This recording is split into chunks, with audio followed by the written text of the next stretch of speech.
On a les deux fonctions f et g qui nous sont données, et on cherche d'abord à déterminer f rond g de x. Okay. Donc on travaille avec les fonctions composées ici. On cherche à déterminer f rond g de x. Donc f rond g de x, ça veut dire quoi? C'est une autre notation, c'est une façon d'écrire encore f de g de x.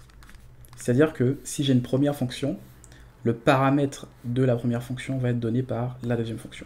Donc prenons la fonction f et g comme exemple. Donc si on considère f rond de g de x, comment est-ce qu'on va réécrire ça? Comment est-ce qu'on va l'évaluer? Qu'est-ce que ça donne? On sait que f est donné par 4 moins 5x, et on va remplacer x par g de x ici. Ça veut dire que notre f rond g de x, ce sera 4 moins 5 racine de x plus 1. Donc j'ai mis la fonction g en paramètre. Ok. Donc il faut faire attention ici parce que f rond g de x n'est pas nécessairement égal à g rond f de x. F rond g de x n'est pas nécessairement égal à g rond f de x. Donc ici, si j'évalue g rond f de x, ce que je vais faire, c'est que je vais écrire ma fonction g, qui est racine de x plus 1. Mais au lieu de mettre x, je vais prendre la fonction f comme paramètre. Donc j'aurai 4 moins 5x plus 1. Donc vous voyez que f rond g de x et g rond f de x ici sont deux fonctions complètement différentes. Ok. Donc on a ces deux fonctions, on va maintenant chercher le domaine de définition de chacune de ces fonctions. Donc le domaine de f rond g de x.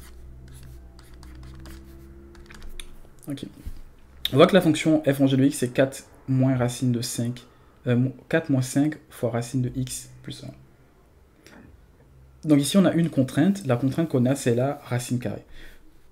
Donc on veut que la valeur, en fait, l'expression en dessous de la racine soit toujours supérieure ou égale à 0. Donc ici on voudra que pour cette fonction-là, x plus 1 soit toujours supérieur à 0. X plus 1 supérieur à 0 implique encore que x est supérieur à moins 1. C'est-à-dire que le domaine de f rond g de x sera R privé de tout ce qui est inférieur à moins 1. Donc, privé de tout ce qui est inférieur à moins 1, toute la section de moins l'infini à moins 1 inclus. Donc on peut écrire ça comme étant moins 1 ouvert à plus l'infini.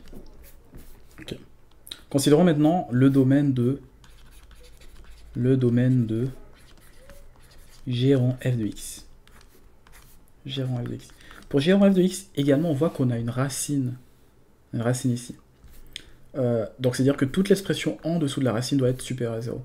Ça veut dire que 4 moins 5x plus 1 doit être supérieur à 0. Donc je peux enlever les parenthèses ici, hein, entre 4 et dans l'expression 4 moins 5x, et réécrire ça comme étant 4 moins 5x plus 1.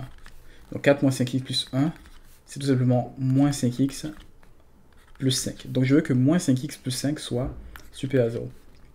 Donc je peux ramener mon 5 de l'autre côté, j'aurai moins 5x qui est supérieur à moins 5. Okay. Donc ce que je peux faire, c'est que je vais multiplier chaque côté par moins 1 ici et par moins 1 ici. Ok. Donc je me retrouve avec 5x ici qui est supérieur à 5. Ok. Mais du coup, je veux inverser le symbole ici de supériorité pour avoir 5x qui est inférieur à 5. Donc je veux que 5x soit inférieur à 5. Ok. Donc je peux diviser de chaque côté par 5, j'aurai x qui est inférieur à 1. Donc ma fonction ici doit être toujours inférieure à 1. Donc le domaine de définition sera moins l'infini à 1 ouvert.